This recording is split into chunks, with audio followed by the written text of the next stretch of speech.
Mardi 26 mai, bonsoir à toutes et à tous. Je suis ravie de vous retrouver pour une nouvelle édition d'Information. Tout de suite, les principaux titres que nous allons développer ce soir. De la cocaïne saisie puis rejetée en haute mer, c'est non pour les élus de l'Assemblée. Ils ont adopté à l'unanimité ce matin en commission une résolution pour condamner ce type de pratique des forces de l'ordre. Le texte veut aussi interpeller sur un passé douloureux pour la Polynésie. La Ranui 5 fait son grand retour à Tayarapu Ouest après 2 ans d'absence. Le navire a fait escale ce matin à Veirao. À son bord, 140 visiteurs, majoritairement des locaux. De quoi redonner le sourire aux prestataires touristiques, vous le verrez. Enfin, des étoiles plein les yeux pour les U11 du club Tamari Ipunaru. Les jeunes joueurs en visite dans l'Hexagone ont pu découvrir le mythique Centre national du football de Clairefontaine. Un rêve éveillé et de quoi susciter des vocations. Le reportage à voir à la fin de cette édition.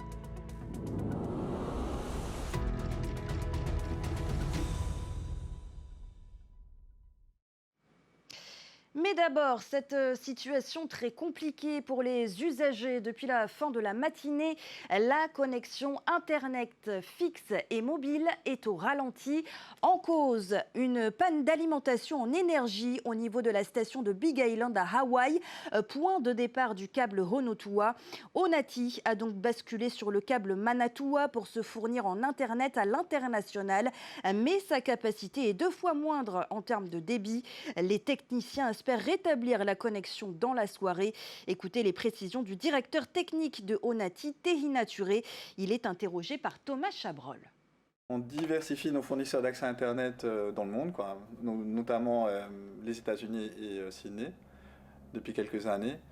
Mais c'est surtout la question de la capacité de Honotua qu'on n'est pas capable de le prendre à 100% sur Manatua. Faute de moyens. Les capacités sur Manatua coûteraient quelques millions de dollars supplémentaires. Qu'aujourd'hui, on a fait le choix, Onati et OPT a fait le choix de ne pas dépenser dans un câble de secours. Donc le secours, on l'a depuis 11h30, à peu près à la moitié des trafics qu'on supporte habituellement. Sur Honotua, on est à peu près à 100 gigas, et alors qu'aujourd'hui, on a acheté pour 50 gigas sur Manatua. Voilà, il faut espérer que la connexion revienne rapidement. Non au rejet des stupéfiants dans l'océan Pacifique. C'est à l'unanimité, donc, ce matin, que les élus de l'Assemblée ont adopté en commission un texte condamnant le déversement de drogue en haute mer par les forces de l'ordre. Une résolution déposée par Hinamweura Morgan-Cross qui veut également interpeller sur les conséquences environnementales douloureuses laissées dans la mémoire collective en Polynésie. Athéna Milkam, Tauhiti Tauniwamusan. Non au rejet des stupéfiants dans l'océan Pacifique. C'est en substance ce que demande la proposition de résolution examinée aujourd'hui en commission à l'Assemblée, portée par la représentante Hinamweura Morgan-Cross et co-signée par Mitema Tapati et Pascal Haïti-Floss. Un texte qui condamne les actions de l'État de déverser de la cocaïne en haute mer, comme ce fut le cas en début d'année, pour près de 12 tonnes de cocaïne saisies dans notre zone. Donc c'est vrai que ce n'est pas condamné par le droit international, mais quand même, pour moi, je pense que c'était important que le peuple polynésien aussi rappelle peut-être à la France le lien qu'il a avec l'océan. Ce n'est pas un dépotoir, ce n'est pas une poubelle, et j'ai envie de dire dans la continuité de notre histoire, ils ont déjà utilisé notre pays comme pour leur bombe nucléaire, donc il faut qu'ils arrêtent. La proposition de résolution invite l'État à envisager d'autres moyens de destruction des stupéfiants, comme l'incinération. Car l'impact sur la faune et la flore marine reste méconnu, malgré des tentatives de rassurer par le représentant de l'État en Polynésie française. Chaque ballot a été ouvert, débarrassé de ses emballages carton et plastique. La poudre a ensuite été diluée dans des milliards de mètres cubes d'eau brassés par les courants. La destruction a eu lieu en pleine mer, en dehors de la ZEE, des zones de pêche et de toute aire marine protégée, près de 400 km au large des côtes, là où les fonds marins se situent à des centaines de mètres de profondeur, à plusieurs jours de mer. Malgré la volonté de transparence de l'État, les élus porteurs du texte ne sont pas convaincus, notamment en l'absence d'expertise scientifique dans notre zone. Mais à l'échelle mondiale, la littérature scientifique sur le sujet commence à s'étoffer. Selon une étude publiée dans une revue scientifique en 2024, des chercheurs rapportent la présence de traces de cocaïne dans des requins au Brésil. Leurs origines sont surtout liées au rejet clandestin et aux activités de narcotrafiquants. Prudence toutefois, l'étude reste limitée à 13 requins sauvages, donc ne peut être généralisée. Et ce n'est pas un cas isolé. Des travaux, menés cette fois en laboratoire et sur des anguilles, avaient déjà montré que la cocaïne présente dans l'eau pouvait s'accumuler dans leurs tissus et affecter leur organisme. Pas de drogue, en revanche, retrouvée sur le navire de pêche péruvien qui avait été intercepté dimanche à Riquitea. Selon le commandant de la gendarmerie, interrogé par nos confrères de Radio 1 ce matin, les enquêteurs avaient de forts soupçons, mais les fouilles ont été infructueuses. Les membres d'équipage qui avaient été interpellés par surprise par les militaires sur le quai de l'île pourront donc reprendre leur route. L'élection de Félix Tokorani à la mairie de Makemo est annulée. La décision est tombée cet après-midi. Le tribunal administratif a également annulé l'élection de ses 3 adjoints et des maires délégués. Des adjoints qui ont été remplacés par 3 autres élus de la liste concurrente. Une décision qui va dans le sens du recours qui contestait la répartition des sièges au sein du conseil municipal. Les administrés de l'île ne retourneront pas aux urnes, mais les membres du conseil municipal devront de nouveau voter pour élire leur Tavana. Soulagement, en revanche, à Tumar'a, où les élections avaient aussi été contestées devant le tribunal administratif. La juridiction a finalement validé le scrutin des municipales dans cette commune de Rayatea. Le travail peut donc se poursuivre. Un soulagement pour le maire qui devra présider demain matin le renouvellement de la présidence du syndicat pour la promotion des communes de Polynésie. Écoutez ses réactions dans ce reportage de Sam Teinaore. La nouvelle vient de tomber. Le tribunal administratif a validé le scrutin du 22 mars dans la commune de Tumar'a et l'élection de son nouveau maire et de ses adjoints. Gérard Gols peut présider sereinement le renouvellement du bureau du syndicat pour la promotion des communes de Polynésie. Je commence à avoir l'habitude avec toutes les... déjà à l'élection du maire de Tumar'a, j'ai également présidé en tant que doyen d'âge. À l'élection du président de la Comcom, j'ai également présidé en tant que doyen d'âge. Maintenant, ça devient une habitude. L'élection du nouveau président du syndicat se tiendra bien que plusieurs recours relatifs aux élections municipales n'aient pas encore été jugés par le tribunal administratif. Ce renouvellement est cependant nécessaire pour faire avancer les dossiers laissés en suspens pendant la campagne des municipales. S'il y a des ajustements à faire, ils se feront a posteriori. La question a été posée ce matin aux juristes du syndicat pour la promotion des communes de Polynésie française et en effet, si l'élection de certains maires et conseillers municipaux qui auront participé à l'élection du nouveau bureau du SPCPF était invalidée dans les semaines à venir, le scrutin serait déclaré nul et une nouvelle élection devra être organisée. Il faudra cependant attendre la notification de chaque annulation avant de pouvoir organiser ce renouvellement. Cela pourrait nous mener à la fin de l'année. Au volet tourisme, maintenant, Huahine tire de plus en plus son épingle du jeu. Longtemps dans l'ombre de Bora Bora ou Moorea, l'île séduit aujourd'hui une clientèle en quête d'authenticité.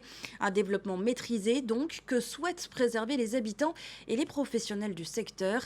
Chaque année, en moyenne, 36 000 touristes séjournent à Huahine. Le reportage de Matai Horei sur les commentaires de Nicolas Pérez. Huahine la sauvage. Avec ses 74 km², elle est la 3e plus grande île des Raromatei. Ses paysages authentiques et une culture à portée de main ont séduit en 2025 près de 36 000 touristes, locaux comme internationaux. Un seuil que ne veut pas forcément dépasser la mairie pour ne pas tomber dans le tourisme de masse. Oui. Il y a deux hôtels avec on va dire une quinzaine de pensions et pour la plupart ce sont des Airbnb tenus par on va dire, la majorité de chez nous. C'est c'est largement suffisant pour nous. C'est moi qui parle, hein. Mais toujours est-il, c'est sûr qu'on en a encore besoin, mais c'est vraiment pas dans l'optique d'avoir une masse. C'est pas le but. Et je suis fière justement que Monsieur le maire partage cet avis. Pour se démarquer, Wahine mise plutôt sur la diversité des services et des activités. De quoi séduire les amateurs de loisirs terrestres comme nautiques. C'est ça qui fait la différence avec, je pense, avec d'autres îles, hein, c'est que nous avons le choix au niveau, que ce soit des excursions, il y a les tours en bateau. Effectivement, tu parlais de concept, hein. Oui, il y en a, mais pas que, hein, que ce soit à Tahiti, que ce soit à végétarien. On donne un peu, c'est ouvrir le choix aux touristes. Parce qu'il y en a qui viennent pour cela. Et il y en a des tours en 4x4 également qui sont aussi originales. Une approche qui colle parfaitement à la dynamique de cette pension, qui mise sur des activités ludiques à des prix attractifs. Des tours en 4x4, tours en jet ski ou en quad. Après, on fait des combos, je pense que c'est ce qui les attire. Parce que dans les combos, c'est des prix réduits, c'est des tarifs réduits. Longtemps en retrait, Wahine confirme son regain d'activité et espère retrouver ses chiffres d'antan, soit 50 000 touristes par an. Et cette dynamique touristique ne concerne pas uniquement les îles. À Tahiti aussi, certaines communes espèrent retrouver un souffle nouveau grâce au retour des visiteurs. C'est notamment le cas à Tayarapu Ouest, où l'Aranui 5 a fait une escale ce matin après 2 ans d'absence. À son bord, 140 visiteurs, de quoi redonner le sourire aux prestataires touristiques. Laure Philibert sur les images et interviews de Heiroa Tuahu. C'est le premier groupe de croisiéristes accueillis au parc Tehononui depuis son inauguration. Les passagers de l'Aranui 5 rentrent d'une croisière express au Tuamotu, une nouvelle formule testée pour la 2e fois par la compagnie. Ils sont partis vendredi dernier vers Makatea, ensuite Mataiva, Ana et dernière escale Vairao. Ce sont plutôt des voyages qui sont des tests. Rentable, pas tout à fait, parce que nous n'avons pas de fret, nous n'avons que des passagers. Mais nous souhaitons vraiment percer dans ce marché local. Après un accueil en musique, plusieurs itinéraires et ateliers sont proposés aux visiteurs. La commune et le comité du tourisme espèrent fidéliser les armateurs. Ça fait profiter aux artisans, donc tous les acteurs économiques à vocation touristique. Donc il y a bien entendu les artisans, il y a aussi les agriculteurs, les prestataires nautiques.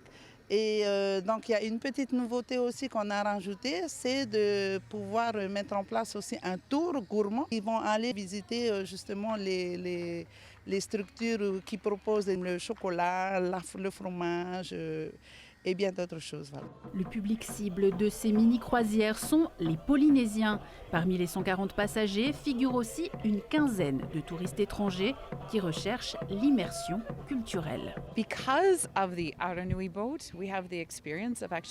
à l'Aranui, nous avons eu l'opportunité d'échanger directement avec les Polynésiens.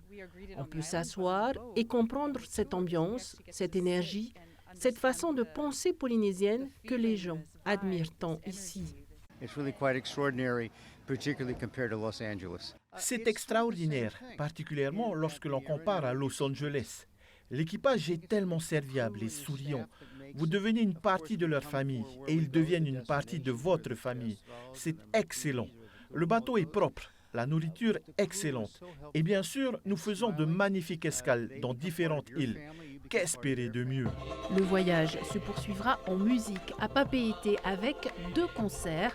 L'armateur envisage de multiplier ses mini-croisières lors des longs week-ends.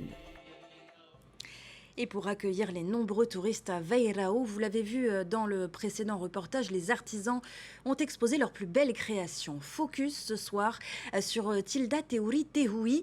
Elle s'est lancée dans la fabrication de bijoux en coquillage, des parures qui sont le fruit de son inspiration et de sa passion pour ce matériau. Découverte avec Laure Philibert sur les images, encore une fois, de Heiroa Tuahu. J'ai la chance d'avoir un partenaire qui travaille avec moi, qui est mon époux. Et à nous deux, on fait un dans le travail. Du coup, le picoucou, c'est lui, le patiki, c'est moi. Et d'autres créations aussi.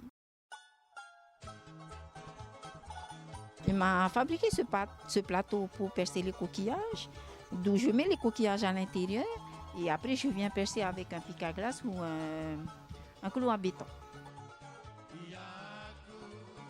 J'aime beaucoup travailler le patiki parce que c'est un coquillage qui est facile à travailler. Bien sûr, ça a été difficile au début. Il faut trier, il faut calibrer, il faut percer, il faut enfiler. Du coup, j'ai mis 3 mois à essayer de calibrer ce coquillage. C'est assez difficile. Hein? Les patiki, elle a fait sa popularité. Elle se fait rare quand même maintenant. Hein? Ce qui me démarque des autres artisans ici, mes finitions, comme tu peux le voir, c'est en macramé. J'estime qu'un bijou, c'est la finition d'une tenue. Et moi, je vois pour faire l'effet waouh, tu prends, tu l'enfiles toi tout seul sans demander l'aide à qui que ce soit. Et quand tu viens, ben voilà, c'est waouh, hein? Voilà, avec ta tenue. Et ton bijou que toi seul as vu avant que tout le monde le voie. Voilà, moi c'est ça. Mes enfants, quand on va à la plage, mon garçon, il adore ramasser les coquillages. Oui. C'est un héritage que j'aimerais bien leur laisser, à défaut de ne pas avoir de travail et de ne pas les voler. Bien, ils gagneront leur pain à la sueur de leur front. Oui, c'est un héritage que j'aimerais laisser à mes enfants. Voilà pour ce témoignage. En sport, c'est un rêve qui se réalise pour les U11 du club Tamari Punaru. Actuellement en visite dans l'Hexagone, les jeunes joueurs ont pu découvrir d'autres clubs, mais aussi assister à la finale de la Coupe de France vendredi dernier entre Lens et Nice. Une tournée qui s'est achevée par la visite du prestigieux Institut national de football de Clairefontaine. Nos correspondants Pierre Lamarque et Wallis Glaise ont suivi ce moment pour nous regarder. Monter ces escaliers si célèbres, c'est un peu marcher dans les pas de Zinedine Zidane ou d'Ousmane Dembélé, un rêve. L'équipe des U11 des Tamari Punaru a investi le mythique château des équipes de France, lieu historique du foot français, à commencer par ses salons où plane encore la présence de Christian Carambeu et Pascal Vahirua. Nos visiteurs du jour ne sont pas au bout de leur surprise avec la visite des vestiaires.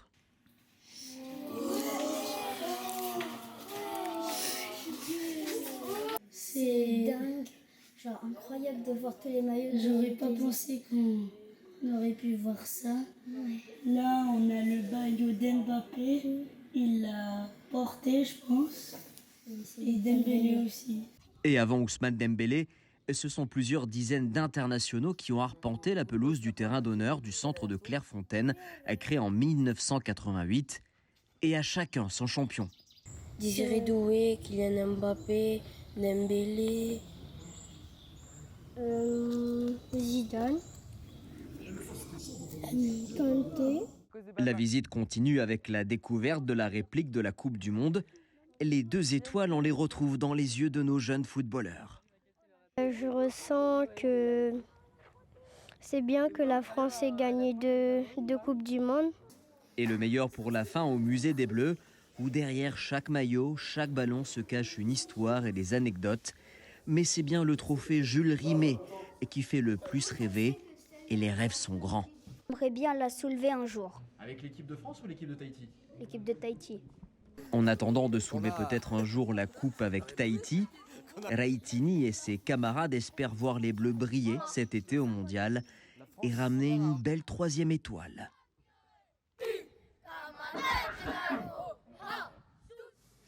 On revient en Polynésie pour faire un point météo. Si la vigilance orange pour vagues submersion est finie à Rapa, elle a été étendue au Tuamotu-Gambier. La houle de sud-sud-ouest peut atteindre les 4 mètres de creux. Une houle qui peut provoquer des risques de submersion sur les côtes et de forts courants dans les lagons et les passes exposées. Attention donc, soyez très vigilants. Et plus réjouissant à présent, puisqu'on connaît désormais l'heureux gagnant du tirage du vendredi 15 mai à l'euro-million. Il s'est enfin manifesté, il s'agit d'un retraité. L'homme avait validé son ticket dans le magasin Easy Market de Prince-Hinoï à Papeete. Il paraît que j'ai une surprise, c'est ainsi qu'il se serait exprimé en arrivant au guichet. Une surprise à 100 millions de francs et surtout une retraite paisible qu'il il attend. Félicitations encore à l'heureux gagnant. Et c'est ainsi que l'on referme cette édition. Merci de l'avoir suivi. À suivre Ciné Nuit avec Ramzi Malouki. Enfin, une soirée d'aventure avec l'émission Koh-Lanta. Excellente soirée. À demain. Retrouvez ce journal en replay sur notre site internet et notre application mobile TNTV.